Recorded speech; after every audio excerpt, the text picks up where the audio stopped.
মানুষ এখন মমতা ব্যানার্জির কাছে চাকরি চায় না, মমতা ব্যানার্জির কাছে রাস্তা চায় না, মমতা ব্যানার্জির কাছে স্কুল চায় না। ওরা জানে, পশ্চিমবঙ্গের মানুষ জেনে গেছে উনি স্কুল দিতে পারবেন না, স্কুল বন্ধ করাতে পারবেন, উনি টিচার দিতে পারবেন না, টিচারের পয়সা খেতে পারেন, উনি রোজগার দিতে পারবেন না, ভাইপুকে রোজগার দিতে পারেন, উনি রাস্তা তৈরি করতে পারবেন না, ভাইপুর বিল্ডিং তৈরি করতে পারেন। বাংলার মানুষ বুঝে গেছে, বাংলার মানুষ একটা জিনিস চায়, সেটা নিজের মেয়েকে বাঁচিয়ে রাখতে চায়, তার মেয়ের ইজ্জত বাঁচাতে চায়। কারণ ডক্টর এমডি পাস মেয়ে আরজি করে যে চিকিৎসা করে কেউ গেলে তার দর্শন করে মেরে দেয়। ল কলেজের স্টুডেন্ট মেয়ে আইন পড়ছে, উকিল হবে, আপনাদের জন্য লড়াই করবে, বাঁচাবে, কানুন বানাবে, লড়াই করবে কোর্টে, তাকে দর্শন করে। দুর্গাপুরের মেডিকেল স্টুডেন্ট তাকে দর্শন করার পর কি বলে মুখ্যমন্ত্রী?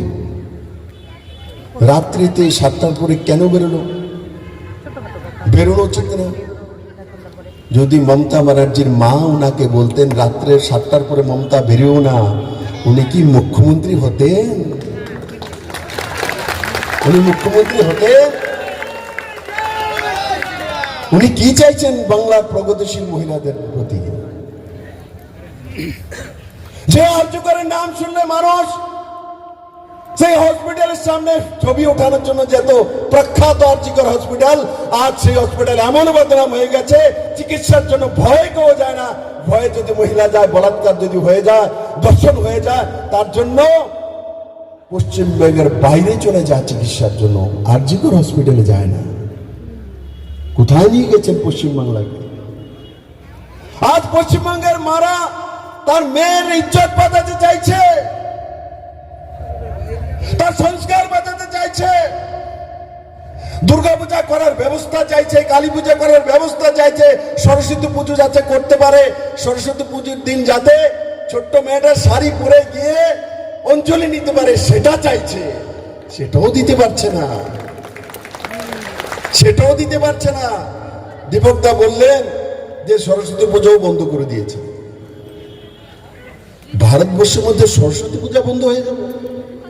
আরে আমরা ভারতীয় জনতা পার্টির কার্যকর্তা, মমতা ব্যানার্জি যদি বিপ্লবের কথা শুনে তো শুনো, যদি 370 উঠাতে পারি, আর্টিকেল 35 সমাপ্ত করতে পারি, জম্মু কাশ্মীরকে টুকরা করতে পারি, তো মনে রাখবেন পশ্চিমবঙ্গ কি।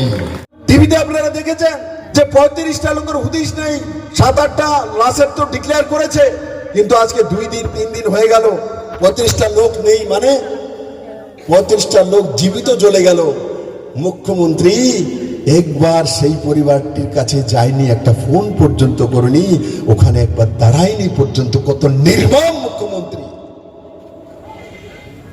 কল্পনা করতে পারে 35টা শ্রমিকের জান চলে গেল, রাজ্যের মুখ্যমন্ত্রী বেরো না, ওই পরিবারকে ফোন করে না, আর পশু পর্যন্ত কাঁদে, উনার চোখে জল নেই।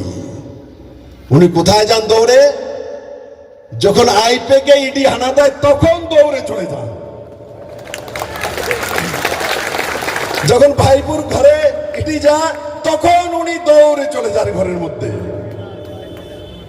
গরিবের ঘরে আগুন লাগলে মমতা ব্যানার্জি যাবে না। কারণ কি, আমি প্রথমে বললাম না, এখন ফটোগুলি দেখুন, উনি যেমন, ওনার ফটো তেমন হয়ে গেছে। এখন আর নিচের দিকে তাকায় না, মানুষের দিকে তাকানোর সময় নেই ওনার, এখন উনি উপরের দিকে তাকান। বন্ধুরা, কেউ কোনদিন কল্পনা করেছিল 2011-তে মমতা ব্যানার্জির এই রূপ হতে পারে? কেউ কোন কল্পনা করেছিল? আজকে ফলাকাটাতে বড় মাত্রায় কৃষক রয়েছে, চা বাগানি রয়েছে। মাননীয় প্রধানমন্ত্রী নরেন্দ্র মোদী 2020-21 1010 কোটি টাকা দিয়েছে। 1010 কোটি টাকা কেন? আসাম এবং পশ্চিম বাংলার চা শ্রমিকদের দৈনন্দিন জীবন উন্নয়নের মান, জীবন মান উন্নয়ন করার জন্য। এখন এখানকার চা বাগানের শ্রমিকরা পেয়েছে। মনোজ টিক্কা তো বারবার পার্লামেন্টে বলছে আপনাদের এমএলএ এমপি যে এদেরকে ডাইরেক্ট ট্রান্সফার করে দাও, অ্যাকাউন্টে টাকা দিয়ে দাও, শ্রমিকরা পেয়ে যাবে। কিন্তু পশ্চিমবঙ্গ সরকার লিখে দিয়েছে, মমতা ব্যানার্জি দিয়েছে লিখে, আজ পর্যন্ত কোন চা বাগানি শ্রমিক পেয়েছে টাকা?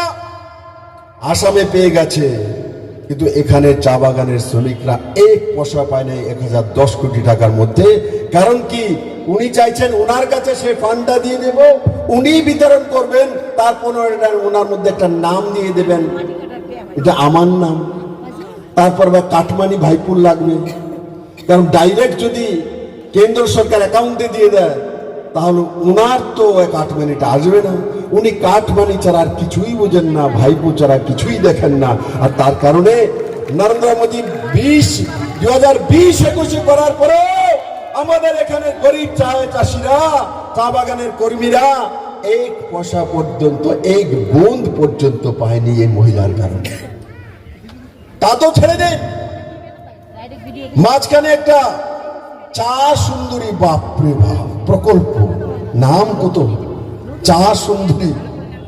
এই চা খেলে সুন্দর হয়ে যাবেন, প্রকল্পের নাম চা সুন্দরী। কার কার বাড়িতে গিয়েছে ভিডিও তোলার জন্য, তুলে 2, 4, 5, 10 জনকে দিয়েছে, ভিডিও তুলেছে, और টিভিতে প্রচার, চা সুন্দরী দিয়ে দিয়েছি, চা সুন্দরী দিয়ে দিয়েছি, চা সুন্দরী দিয়ে দিয়েছি।